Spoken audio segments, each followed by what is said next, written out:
Assalamualaikum warahmatullahi wabarakatuh. Perkenalkan, nama saya Sofwatul Ma'wa. Saya dari Akademi Kebidanan Geraha Husada Cirebon yang akan mempresentasikan masalah mengenai refleksi mutu pelayanan kebidanan.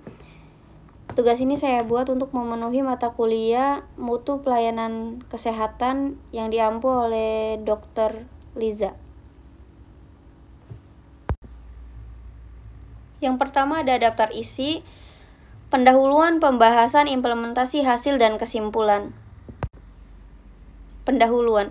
Mutu merupakan suatu derajat yang terpenuhi sesuai dengan standar yang telah ditentukan. Mutu dapat diartikan sebagai kualitas atau kesesuaian terhadap kebutuhan, misalnya kualitas atau kesesuaian pelayanan dalam suatu institusi kesehatan. Mutu tidak dapat disamakan dengan kemewahan. Suatu produk atau pelayanan yang sesuai dengan standar yang telah ditentukan dikatakan bermutu. Menurut masyarakat, saat ini pelayanan yang baik, ramah, cepat, dan murah merupakan cerminan dari mutu pelayanan yang berkualitas. Oleh sebab itu, fasilitas kesehatan baik itu milik pemerintah maupun swasta berlomba-lomba untuk menciptakan pelayanan terbaik demi meningkatkan kepuasan pasien atau pengguna jasa layanan kesehatan. Hal tersebut dilakukan untuk meningkatkan jumlah kunjungan yang dapat meningkatkan keuntungan dan juga kualitas pelayanan itu sendiri. Di setiap institusi atau fasilitas pelayanan melakukan berbagai upaya secara sistematis, berkesinambungan, dan objektif dan terpadu dalam menyusun standar operasional prosedur atau SOP untuk menyelesaikan masalah dan penyebab masalah dalam pelayanan kesehatan agar mutu pelayanan prima dan sesuai dengan kebutuhan konsumen dapat tercapai. Berikutnya ada rumusan masalah, mengetahui apa itu SPK dan SOP dalam mutu pelayanan kebidanan, mengetahui mengenai MONEF dalam mutu pelayanan kebidanan. Yang terakhir ada mengetahui mengenai tindak lanjut MONEF dalam mutu pelayanan kesehatan. Tujuannya yaitu 1. Meningkatkan kualitas pelayanan, 2. Memastikan kepatuhan terhadap standar, yang ketiga meningkatkan keselamatan pasien. Pembahasan. Tingginya AKI dan AKB membuat Depkes berupaya untuk mempercepat penurunan AKI dan AKB pada tahun 1990. Adalah dengan ditempatkannya para bidan-bidan di desa. WHO merekomendasikan agar bidan dibekali pengetahuan dan skill pertolongan pertama atau penanganan kegawat daruratan kebidanan yang relevan. Sebagai tindak lanjut, WHO mengembangkan standar pelayanan kebidanan. Ini kemudian diadaptasikan untuk pemakaian di Indonesia, khususnya untuk tingkat pelayanan dasar sebagai acuan pelayanan di tingkat masyarakat. Standar ini diperlakukan bagi semua pelaksanaan kebidanan.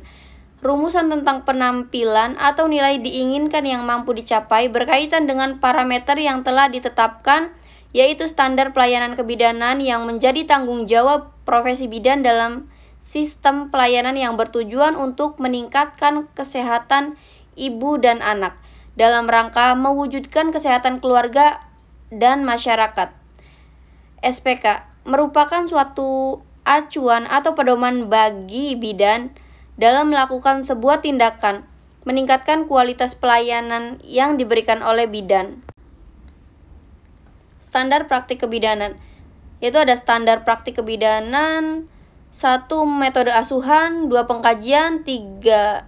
Diagnosa kebidanan, yang keempat ada rencana asuhan, yang kelima ada tindakan, yang keenam ada partisipasi pasien, yang ketujuh ada pengawasan, yang kedelapan ada evaluasi, yang kesembilan ada dokumentasi.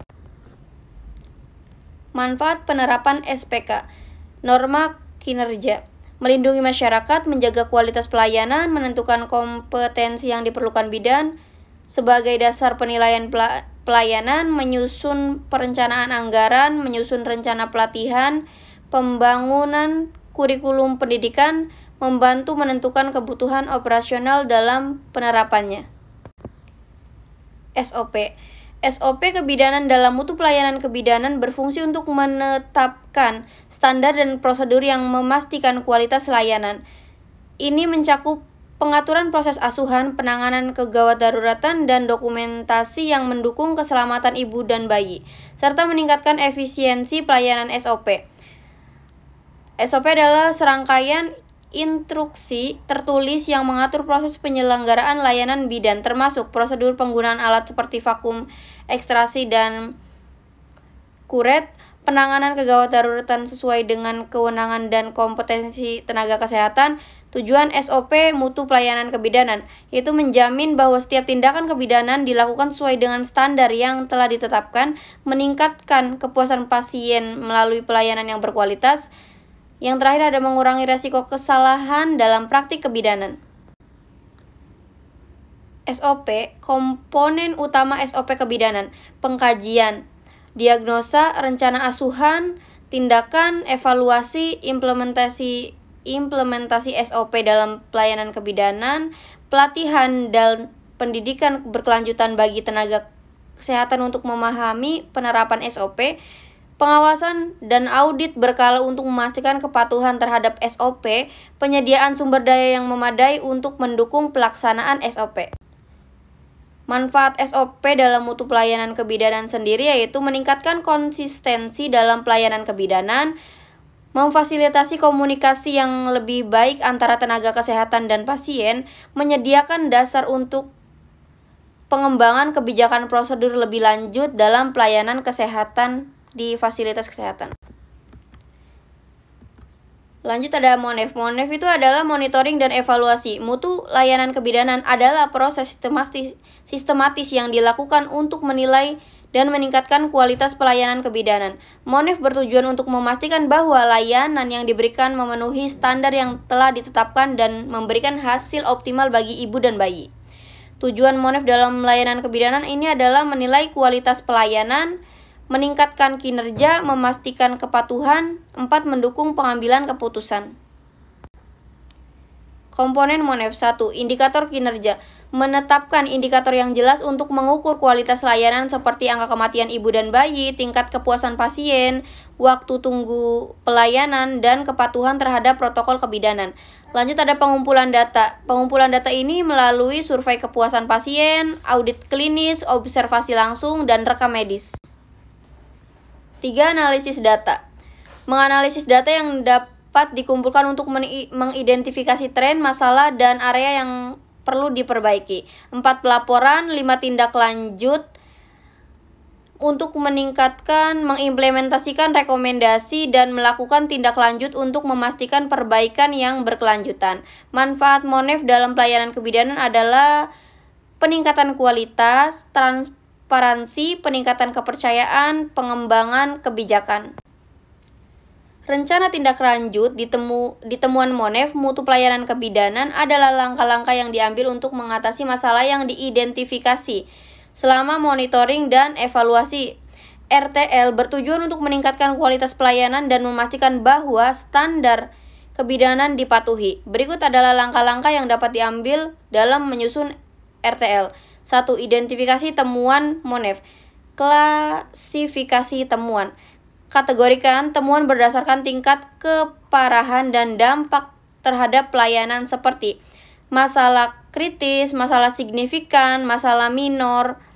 2. Penerapan prioritas. Prioritas tindakan. Tentukan prioritas berdasarkan urgensi dan dampak dari setiap temuan. Fokus pada masalah yang paling mempengaruhi keselamatan kualitas pelayanan. 3. Ada rencana tindakan, tindakan perbaikan, rencana tindakan spesifik untuk setiap temuan, misalnya pelatihan, peningkatan protokol, dan audit internal. 4. Penerapan tanggung jawab.